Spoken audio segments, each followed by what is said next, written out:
ready to get started with our week of preparation. We're ready for the Jets coming in here. Our motto is basically to respect every opponent, fear nobody. I got asked by the New York media about a little bit about their team and the spread, and those things mean nothing to us. It's about playing the game. It's about understanding the challenges that you face, about recognizing the talent in front of you, strengths and weaknesses, and going after them and preparing accordingly. So that's what we're about. That's how we'll approach the week. We're getting healthier. Hopefully we'll get a full week out of Conley. We'll see how that goes. That's probably the biggest question that you want to know. We'll see how the week goes with him, and then we'll know more as the week gets, as we get into the work week. So, questions? What are some of those challenges you think the Jets pose? Well, I think they probably have one of the better fronts in the league. Their defensive front is as talented as any that we'll face. They're very aggressive in their scheme. And the two safeties they drafted are, we think, really good football players. I know I like them both. I graded them coming out of the draft. So, good players. Offensively, they've got two backs that are very good, very capable, have a history of doing good things in this league. And, they've got one receiver that's a deep guy, and the other guy, Curse, they got from Seattle, and he's their top target. So we've gone against McCown before. This is a guy that put up a lot of numbers, a lot of yardage, and we played him when he was in Cleveland. He's got a lot of experience in the league. He's the kind of guy that we need to make sure we don't let get comfortable on us. Your kicker named Special Teams Player of the Week. It's kind of an unusual story with him. You got to talk a little about him. Well, we're trying to let him enjoy that, but at the same time, it's about going forward now. So he got the award today. We're happy for him. I think, you see those individual awards. They tend to show up when the team wins. Really proud of him for the grit and the perseverance and staying the course and continuing to believe. And of course, he's really developed himself, and is now getting a great opportunity. So I'm super proud of him. But again, I told him, great job. Okay, now we're going forward. Next game. Nicholas Morrow, when he played his season opener last year, the listed attendance was about 500. Yeah.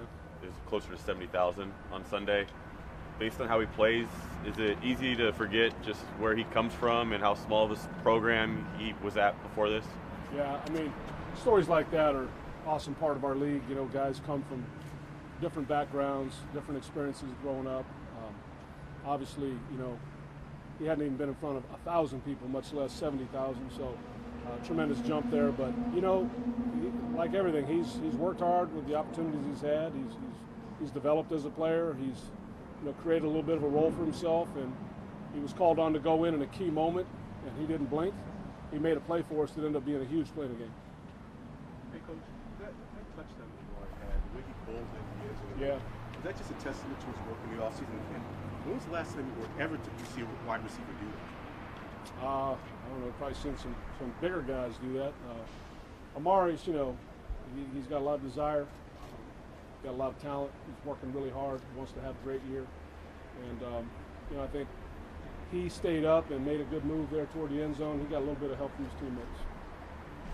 That kind of a play you kind of are used to seeing Marshawn make. Do you see Marshawn's presence rubbing off on guys like that?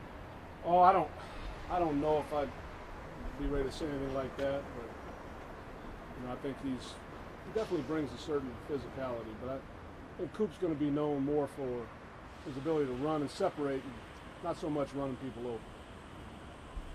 How much was Gary on chomping at the bit last week? And just overall, this whole process, just yeah, be out there. He's been chomping at the bit, so to speak. Last week he was a little disappointed that we weren't going to play him, but I assured him that I thought it was imperative for us to do the right thing by him, and when I felt he was ready, that we'll play him. And until then, I want him to just do what he can, practice as hard as he can, and prepare accordingly, and then we'll make the call we think is right. A full practice? Why is that so significant for a young player who's missed so much time? Well, it's a little different than Donald Penn, right? Donald's got over a decade of experience starting. He's been in our system. This is his third year now in our system, so it's a lot different than a guy coming in as a rookie and missing so much of camp. I think we just need to see more from him in terms of on the field practicing full speed and the conditioning level so he can protect himself, and the effectiveness. We want him to play well. So those are all factors, and he's doing everything he needs to do. Mark's obviously already been a really good player, but how big a jump can he make this season? Well, I think he's been pretty good the last couple of years. All right, the biggest thing is for him is just to continue growing. He's a young player, and like I mentioned all the time, we have young players that are really driven. They want to be special. They've got to work at it. They have the work ethic. That's the biggest thing, and then it's just time performing and playing at a high level. When Khalil can be triple teamed, can still find a way to affect the quarterback, and when Eddie's doing what he was doing, and you got Bruce on their edge on this other side, blitzing is one way to get to a quarterback, but there's something to be said for a pure four-man rush, and what that affords your defense. What does that do when Khalil and those guys can just, on an even man front, get after the quarterback and affect the passer? Yeah, I mean, that's obviously, if you can play coverage and still generate a tremendous rush, that's the optimal way. I think, for us, without getting into a whole lot of strategy, I think, you blitz when you want to, not because you have to. Jack, what do you think will make Todd Downing a good offensive coordinator? The skill sets from quarterbacks, coach, and offensive coordinators sometimes are different. You obviously have confidence that he can do it. Yeah. What about him makes that a good fit? I think he's got a good skill set. He's got leadership qualities, and he's got organization. Got a good presence. So I think he's done a nice job. But it's got a nice start. He went against the real legend of the game with LeBeau last week, and it doesn't slow down. This week with Bowles and what they do, a lot of stuff coming at you. So there are challenges every week. And as a staff and as a team, we're just looking to prepare the best we can. When you're faced with a 4th and 1 decision, and you have the interior offensive line, you have Marshawn, who can make a guy miss in the backfield and just be who he is after contact. How much of the way your offense is built factors into your decisions? Because it seems like a luxury when you're facing that situation to have the personnel you have. Well, it's still, there's a certain amount of risk involved. We'll make the decisions. I will make the decisions that make the most sense at that given time. And there's not any. I'm not going to make a proclamation because of the things you're talking about. I'm aware of some of those things. I'm also aware of the other team's abilities. So, we'll make decisions that make sense for us, and then you live with them. Good or bad, you move on. All right. All right, guys. Thanks, guys. Appreciate it. Thank you. I missed it earlier. What did you say about comments? Hope to get a full week back. Hope to get a full week back to know comments about some, whether that's what he said there.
He said he has boys too, but I think this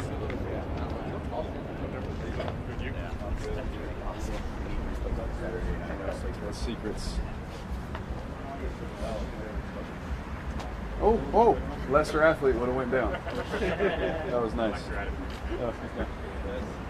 All right. What do you think some of the challenges the Jets posed to you? Obviously playing, Coach Bowles, coach team a couple of times. You see the pressures, you see the different coverages he likes to throw at you. And then let alone their players. They have really talented players. Their front, very active. very physical front seven, and on the back end they got two young guys, but they don't play like it. They're really aggressive, intense, emotional players, which is awesome. You love to see that, in the young guys coming up, because so many times nowadays you don't see that. So it's good to see.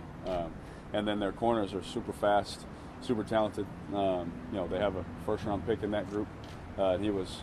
Anytime you're a first-round pick, you were a first-round pick for a reason. So they have talent everywhere, and they're very well coached. Why do you think Jared did so well with this offense? How long did it take? How did you guys were you able to build a rapport and connection quickly? I think that with the guys that we have on the outside, any tight end would want to come play. And I'm glad that we got Jared because he's like. Not only is he the great player, and we all saw the catches and speed and and he can block and all those things, but in that locker room, he's one of the coolest people to just sit by and talk to. And that's the kind of people, as you guys have seen, that Mr. McKenzie and Coach Del Rio have brought in. Is they're not only talented, but they're just good dudes. They're just fun to be around. So I think that's where it started with Jared. Is when he came in. He's a husband, he's a dad, just like I am. We share that in common. And obviously those stories change daily, as all the dads and moms know. But I think just being around him is where our connection really started. What was it do for the entire offense when you see Marshawn running over people the way he did Sunday? You saw us all getting excited. Yeah. It's just because that's football. You see your running back, you see a teammate, even on Coop's touchdown. You watch everyone getting excited, just the effort. Everyone in this league is talented. Every team has talent, but when you see an effort like that, when you see people going that extra mile, because you see it in the practice field, so then when it happens in the game, you're just excited for them, because you see how hard they work, and then you see how hard Coop works to finish and all those things. Then he does that. Then you see how hard Marshawn runs at practice. Then when he does it in the game, it's not a surprise, but at the same time, you're excited because you see how hard he works to do it. The road big for Marshawn at the Coliseum in the preseason, a couple of carries. Yeah. What do you think the atmosphere is going to be like? Oh, fans gosh. are going to be like with him getting the ball? Loud. Sunday? Yeah, loud. Hopefully we'll be able to be excited and then get quiet again real quick for the offense. But I love our fans, and I'm happy that they have someone that's homegrown that gets to play in front of them.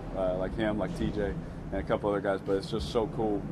For him coming home, I expect it to be loud. That Amari touchdown, did that surprise you to see him pull his way in? And does that contribute the next time you're down there to saying, okay, we're back in the red zone, I want to try to go to him again?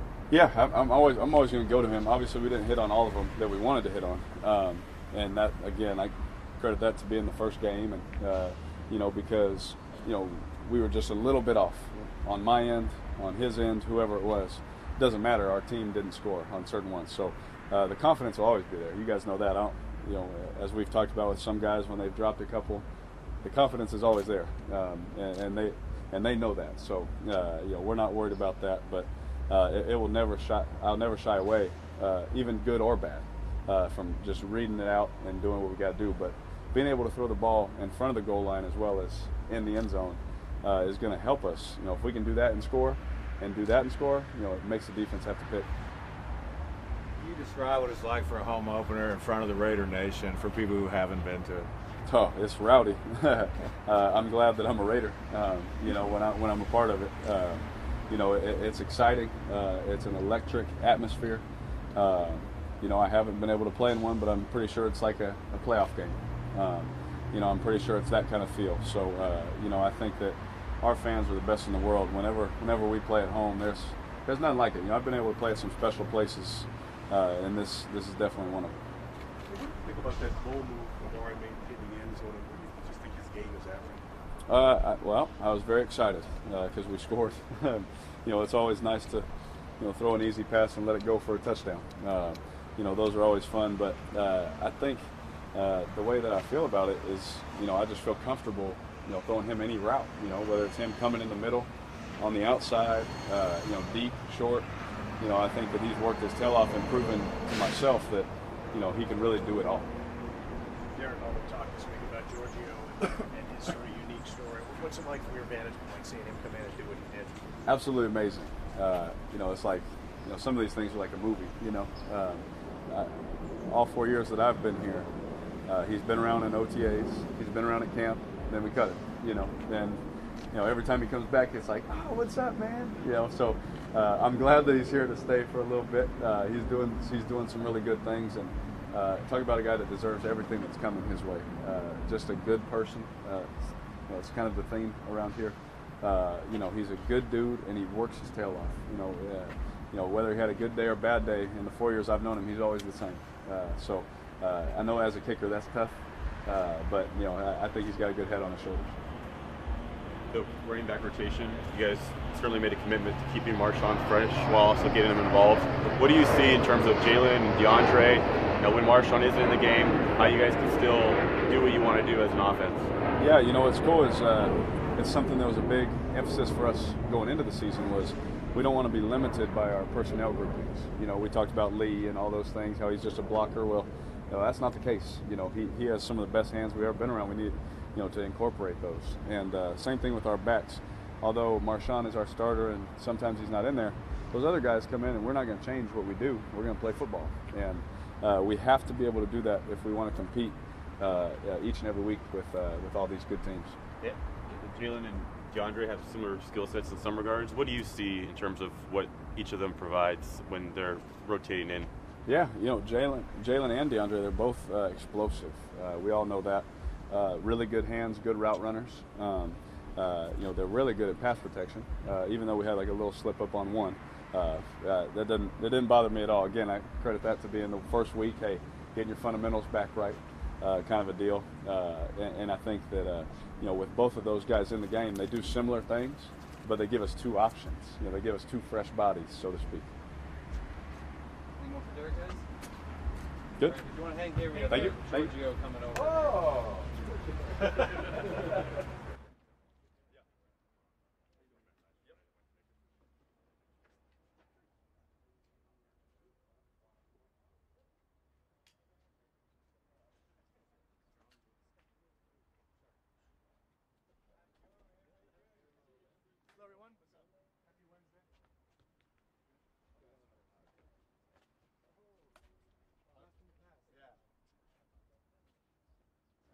Giorgio, after your journey, what does it mean to you this week to get named Special Teams Player of the Week?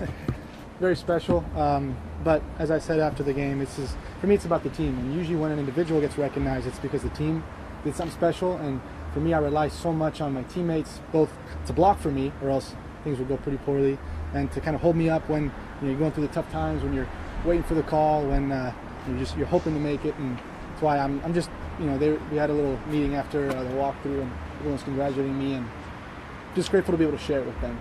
Were you surprised you kicked 252 yards? I don't want to say surprised. In the game you just kind of react to whatever situation that presents itself, and got the opportunity to. I'm grateful that I was able to contribute. What have the last few days been like for you in terms of? What have the last few days been like for you, just in terms of people you've heard from? I'm sure you've heard from lots of people, and sure. What's that been like? I've had a ton of support, just an outpouring of support from the community. And again, for me, this is as much a personal journey as it is. I like to share it with as many people as possible, and especially those that have been with me every step of the way. And a lot of those people live in this area, Camp Lindo High School, the Cal community, and to be able to see how happy they are for me, not just as a kicker in the professional light of this experience, but as a person, it means a lot to me. And again, being able to share that with them after the impact that they've had on me, very special. How close did you come to giving up on football this past offseason? I'd rather not say. It was pretty close. Pretty close. What went into? Why did you decide to give it one more shot? Well, you got to look at it. And I actually had a very long conversation with Coach Seeley back in the spring, and he said, I understand what you're thinking, I understand what you're feeling. We kind of talked through the ping pong battle going on in my head and in my heart, and so you just kind of got to follow your heart. And I knew what my heart wanted. Obviously you want to make it, you want to succeed, you want to be able to be a part of something special, and this is a special place. But it's you give a lot of yourself, and sometimes when you're rejected so many times, it takes a lot to put yourself back out there. But in the end, if you look back on this 20 years, I didn't want to have any regrets, and that ultimately helped kind of push me to making the decision to come back. Giorgio, how would you say your time at Cal Berkeley helped you get to where you are now? You experienced a lot of good, a lot of bad, a lot of ugly. and I had some great people in my life who supported me through it all. And again, I go back to that foundation. This isn't as much about me as it is about the people that have helped me get to this point. You know, have supported me, have sustained me. You know, everyone from the Raiders organization, the community, the Cal community, the coaches, the staff, my teammates there. They've all have played a part in this time, in this journey. Giorgio, what can you tell me about, you talked about Keith Window, about Coach R, your kicking coach, Yeah. and then secondly, Coach Macy? Sure. Coach R was a great role model, and still is in my mind. You know, I showed up as a sophomore, just wanted to hit a few kicks every now and then so I can go to the team barbecue because I heard the food was pretty good. And he kind of took me under his wing, taught me some of the basics of kicking, and was really a great role model for handling many different life situations. You know, I really respect him for the way he walks in his faith. For me, it's very important. That's something that he and I share in common. And I see how he serves the community, and that's something that I always aspired to be able to give back like he has. And Coach Macy is just a prototypical high school coach. You know, he's a man from a different generation, a man from the past. And, you know, he chewed me out a couple of times in high school. Maybe that's prepared me for being able to just soak it all up. Again, the good, the bad, and the ugly. Giorgio, what have you been doing in between training camps for the last 6 years? Trying to be responsible with adult life. You know, I've kind of worked part-time, worked a little bit in real estate, was a tutor for a while, helped out with the Cal Kickers, was living in New York this past off-season on the Upper West Side of Manhattan, working for a tech company. So, you know, you try not to shirk your real-world responsibilities while you chase this very elusive and wild and crazy dream. And not to be redundant, but what's it like, you know, being in camp for 6 years with 4 different teams and getting there and now you're cut, you come back and what's it like kind of going through that journey? Well, some people would think it'd get easier to get cut, but it actually got harder because the further along you go, the more you grow, the more you believe in yourself, the more you love being around your teammates, your coaches. And you know, I consider myself very fortunate to have been called back 3 years in a row here. You know, whether it's because I'm good looking or I'm left footed, I don't know. I hope it's for the former, you know.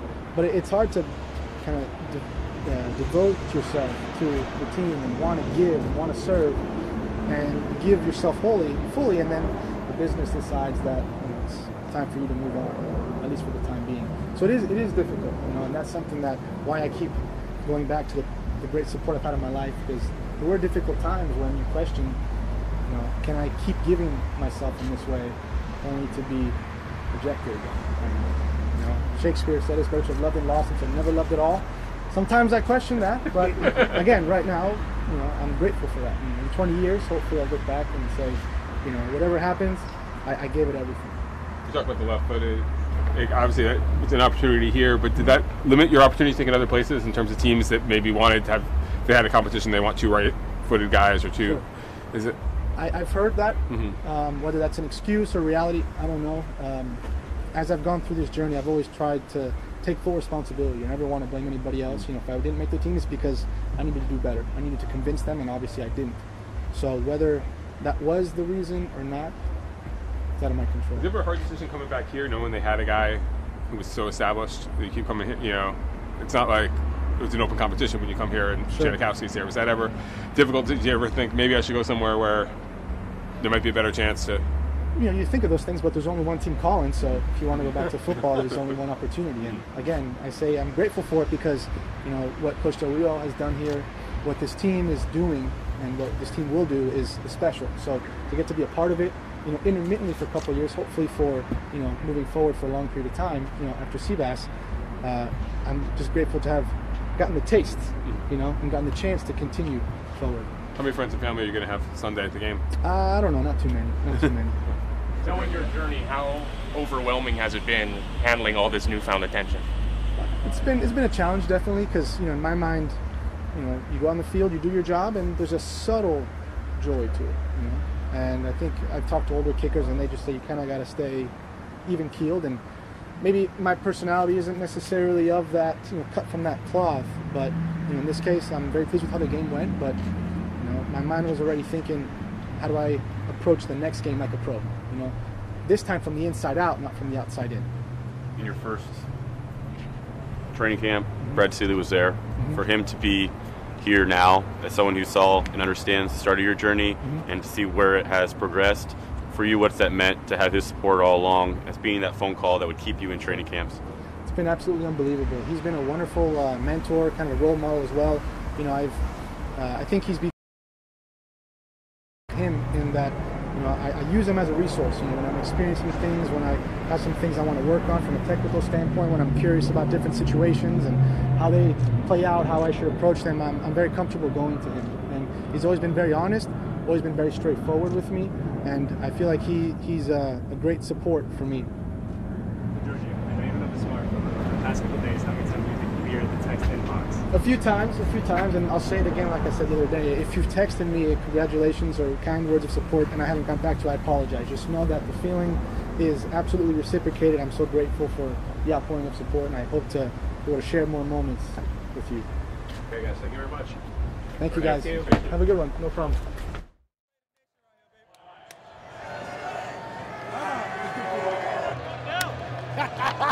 Yeah, baby. Yeah. We got that first one, though.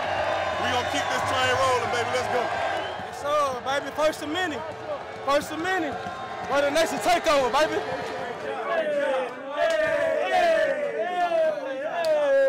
I want to know. It's better. 200. Let's get it, baby. Raider Nation. Let's go. 1-0. We just getting started. 18 more to go. Please. Nice job. Guys, here we go. Raiders on 3. 1, 2, 3. Raiders. Enjoy it. On to the next one.